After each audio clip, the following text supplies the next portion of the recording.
도널드 트럼프 미국 대통령이 이번에 또 사고쳤습니다. 연준 의장 제롬 파월에 대해서 지금 당장 해고해버리고 싶다. 거침없이 공개 발언한 건데요.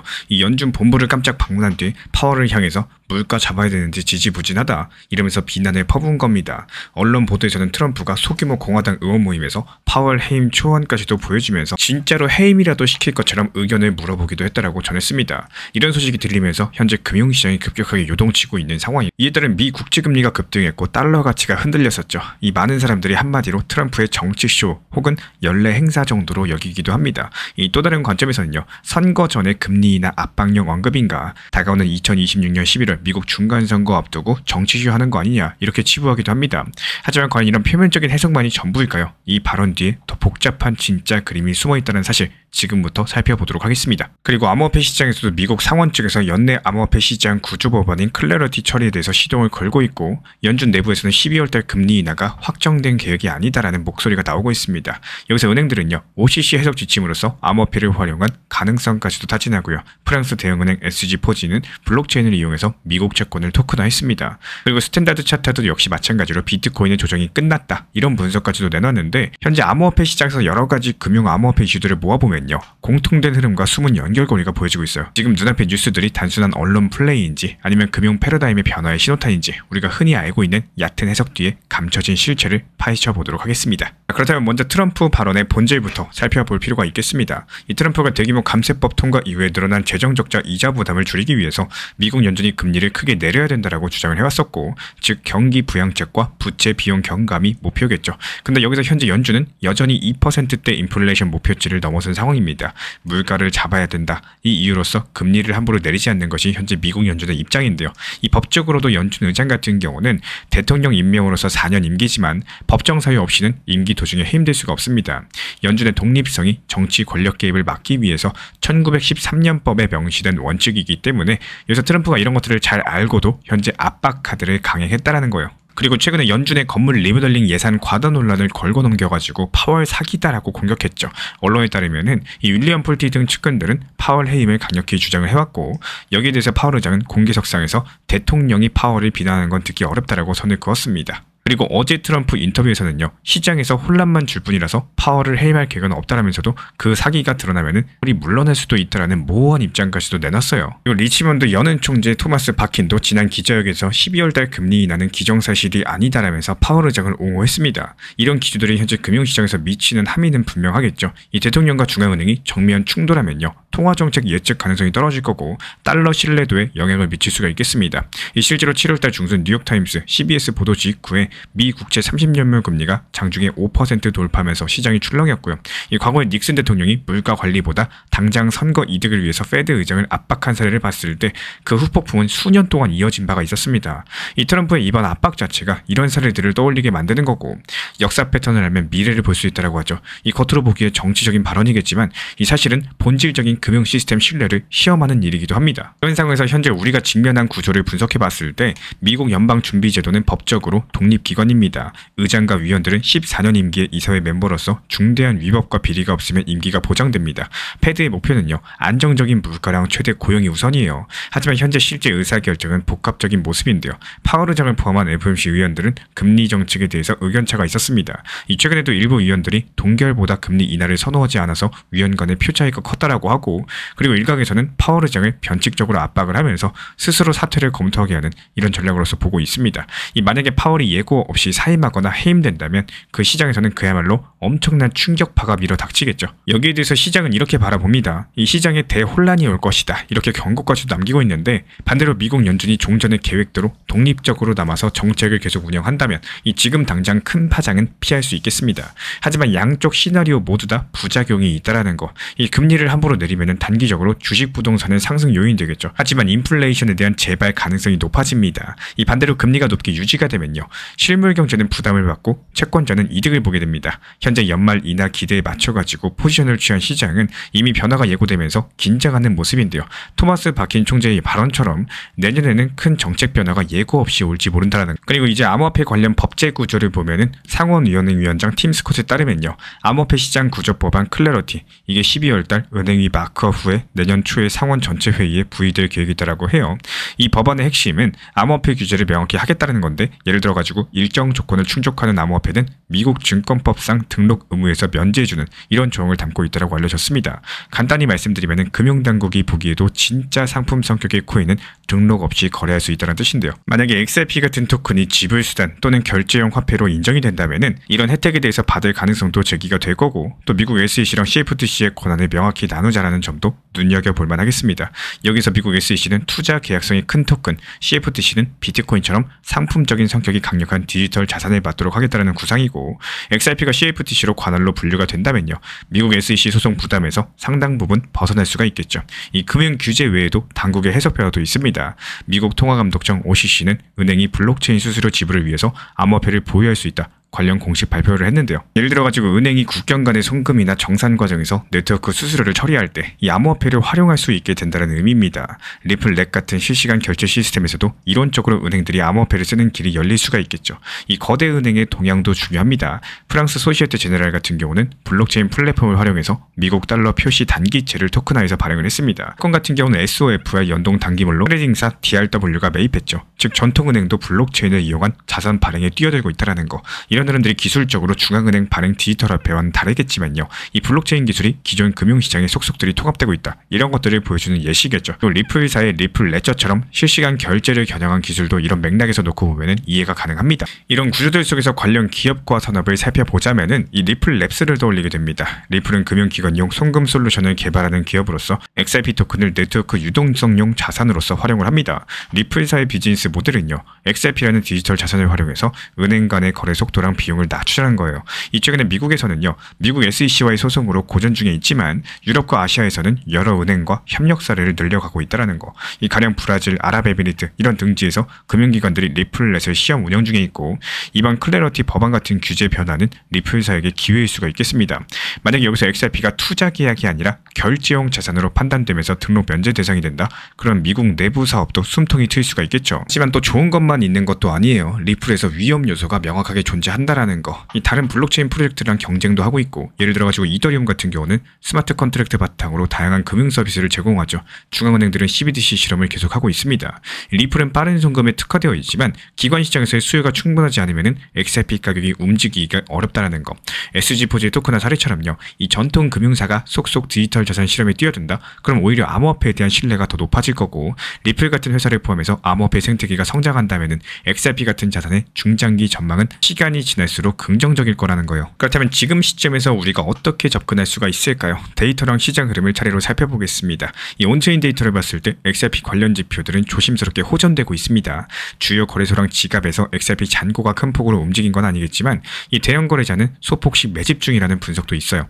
미국 정부가 FTX 알라메다에서 압수한 윈 토큰 약 7억 개 정도가 되는데 새 지갑으로 이체된 것도 관찰이 됐습니다. 비록 액수가 크진 않지만요, 탈중앙 거래에서 탈취량 회수된 자산이 순환했다는 점은 참고할 만하겠습니다. 시장 심리를 보면요, 스탠더드 차트의 연구원 제프리 캔드릭 말처럼 이 최근에 며칠간의 비트코인 가격 조정이 지난 몇 년간 반복된 일시적인 조정 패턴일 뿐이다, 이런 분석이 나와주고 있습니다. 이 비트코인이 연말 반등 국면에 돌입할 가능성을 기본 시나리오로 봅니다. XRP도 비트코인 주도 랠리가 나타나면 동반 상승 가능성이 높은데요, 실제로 11월 들어가지고 비트코인은 대략 16% 정도 조정됐는데 이런 것들이 과거 몇몇 연말 조정 때랑 비슷하다라는 거. 이 장기 투자자의 구조적인 포지션 변화가 아니라 단기 차익 실현과 강제 청산 때문으로 보이고, 시장 참여자들도 연방준비제도의 금리 결정과 주요 거시지표 발표 이런 것들을 예의주시하면서 대응 중에 있겠죠. 그렇기 때문에 현재로서는 12월 달 FOMC 회의에서 금리 인하를 확정짓기 어렵다는 신호가 나왔지만요, 만약에 2024년 중반 이후로도 고금리가 유지된다, 투자자들은 안전자산으로 자금을 몰고 갈 수도 있겠습니다.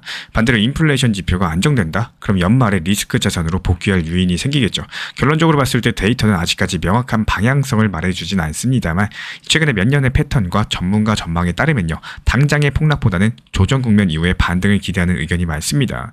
XRP 투자자 입장에서는 이런 과정들을 지켜보시면서 이 시장 동향에 맞춰가지고 심리적인 대비를 하는 것들이 중요할 것으로 보이고, 지금 당장 XRP가 $100 간다 이런 단정은 할 수 없습니다. 하지만 이런 주요 이슈들이 긍정적으로 정리만 돼준다면 비트코인뿐만 아니라 XRP에도 강력한 상승 모멘텀이 부여될 여지가 있겠죠. 마지막으로 전망을 살펴보자면요, 만약에 트럼프발 충돌과 연축 긴축 사이에서 금융 시스템이 안정된다면 달러화는 여전히 강세를 보이고 인플레이션은 서서히 잡힐 거예요. 이런 경우에 위험자산 자금은 소폭 이동을 하겠지만 급격한 상황 변화는 없을 겁니다. 또 반대로 연준이 지속해서 인상을 강행하거나 정치적인 리스크가 커지게 된다. 이 금융시장 변동성은 지금보다 더 커질 수가 있겠죠. 암호화폐 시장도 여기에 따라서 요동칠 가능성이 높을 거고 클래러티 법안이 내년 상반기에 통과된다면은 이 선진국 금융사들은 암호화폐를 활용한 상품이라거나 서비스 개발에 착수할 겁니다. 리플을 포함한 블록체인 기업들은 제도권과 접점을 늘릴 수가 있겠죠. 실제로 은행들이 암호화폐로 수수료를 지불하고 이 채권을 토큰화하는 이런 그림이 현실이 된다. 그러면 XRP처럼 속도가 빠른 결제형 토큰의 위상이 올라갈 수 있겠습니다.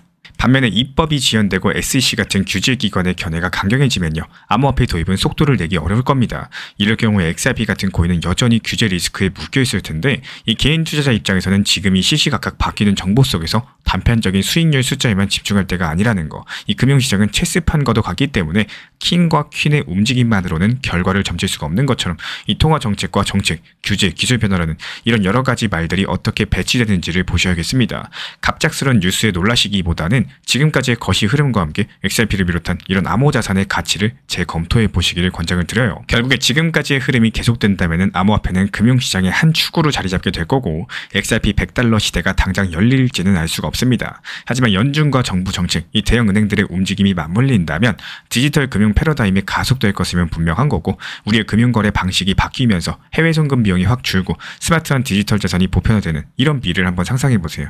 어쩌면 그 한복판에 XRP가 있을지 모르겠습니다. 리플 XRP랑 관련된 실시간 매수 매도 타점과 속보들 우리 신사 채널 차원에서 모니터링 중에 있고요. 이에 따른 단기 반등 타점에서 빠르게 실시간 브리핑 도움 드리고 있기 때문에 우리 신사 채널 구독해 주신 분들 중에서 실시간 커뮤니티방 입장 원하시는 분들 현재 보이는 번호로 문자 신청 주시면 입장 도움 드리겠습니다. 나무만 보지 말고 숲을 보려는 관점이 투자자의 시야를 완전히 바꿔준다는 거 알고 계셨나요? 우리가 시장을 바라볼 때 가장 흔하게 하는 실수가 바로 너무 가까운 것만 본다라는 거예요. 오늘 리플이 오르냐 내리냐, 이번 주의 흐름이 어떻냐, 이번 달에 왜 이렇게 약하냐, 이렇게 나무 한 그루만 붙잡고 바라보시면은 시장은 항상 불안하고 답답하게 느껴질 수밖에 없습니다. 하지만 시야를 조금만 더 멀리 가져가셔서 1년, 3년, 5년 이렇게 숲 전체를 바라보기 시작하시면요. 그때부터 시장이 전혀 다르게 보이기 시작을 할 겁니다. 예를 들어서 불과 1년 전만 해도 비트코인이 6천, 7천만 원대였고 그때만 두 사람들은 여기서 더 상승할까 이런 말씀하셨죠. 하지만 결국에 1억 6천, 1억 7천까지 올라가는 흐름들을 보여줬습니다. 이런 과정에서 어떤 이슈가 있었고 어떤 사건이 컸는지 왜 그런 움직임이 만들어졌는지를 이해하시면요. 단기 변동보다 훨씬 더 큰 그림이 눈에 들어올 거라는 거. 리플도 마찬가지입니다. 이 오늘 하루의 움직임이 흔들리고 일주일 하락했다고 불안해지고 한 달 조정받았다고 시장을 의심하기 시작하시면은 결국에 매번 나무만 보다가 길을 잃는 투자자가 된다라는 거. 하지만 시야를 넓혀가지고 가상화폐라는 시장 전체가 지금 어떤 방향으로 가고 있나, 이 비트코인은 어떤 흐름을 만들고 있고 이게 알트들의 어떤 파동을 만들고 있는지, 그렇다면 리플은 이 큰 숲 속에서 어떤 자리에서 움직이는 코인인지 이렇게 숲 전체를 보게 되는 순간 단기 흔들림은 단순한 계단처럼 보이기 시작을 합니다.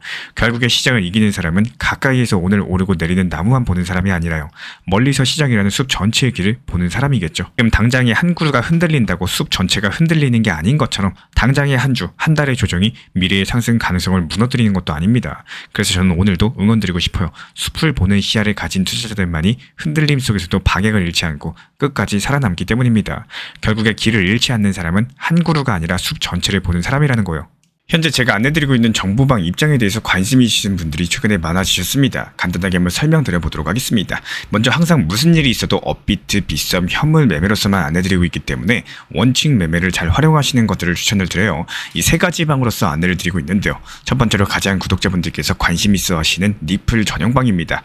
리플 전용방에서는 말 그대로 리플에 대해서 집중적으로 단기 고점과 저점, 그리고 장기적인 관점에 대한 타점과 리플에 대한 시장 브리핑을 안내드리는 방이고요.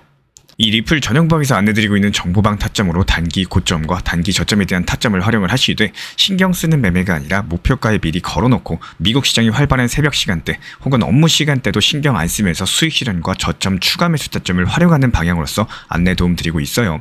리플에 무조건 장기적으로만 보는 게 아니라 메인 비중은 장기적으로 보유하시되 일부 비중은 단기 고점과 저점을 살려가면서 비중과 수량을 늘려나가고 평균 단가를 낮추는 전략으로서 운영하시는 것들을 항상 추천을 드립니다. 그리고 두 번째로 단기 타점의 종합방입니다. 리플을 몰빵으로 장기적으로만 보유하다 보면 결국에 시장의 흐름을 놓치게 되기 때문에 적당한 알트코인들을 비중을 활용하시면서 적극적으로 투자 전략으로 살려나가는 게 정말 중요합니다. 예를 들어가지고 좋은 엔진의 리플 코인을 보유했으면은 그 엔진이 잘 활용될 수 있도록 좋은 기름과 엔진 오일의 역할이라고 생각을 하시면 되는 거예요. 안내드리고 있는 단기 타점의 목표 타점, 성향은 말 그대로 단기적으로만 접근하시는 걸 항상 추천을 드리고 있습니다. 간혹 지금 시장이 안 좋은 단기적인 알트코인이 가능하냐 이렇게 생각하시는 분들도 계신데요. 지금 시장에서 단기 타점이 불안하다라고 느끼시거나 알트코인을 공략하는 게 맞나 이렇게 생각하시는 가장 큰 이유 중에 하나는 시장의 테마에 맞는 코인이 아니라 이미 급등이 나왔거나 주목을 받고 있지 못한 코인들을 공략을 하거나 혹은 목표 타점이 비정상적으로 높거나 혹은 순간적으로 움직임이 나올 수 있는 단기 고점의 타점을 찾지 못해서라고 생각을 해요.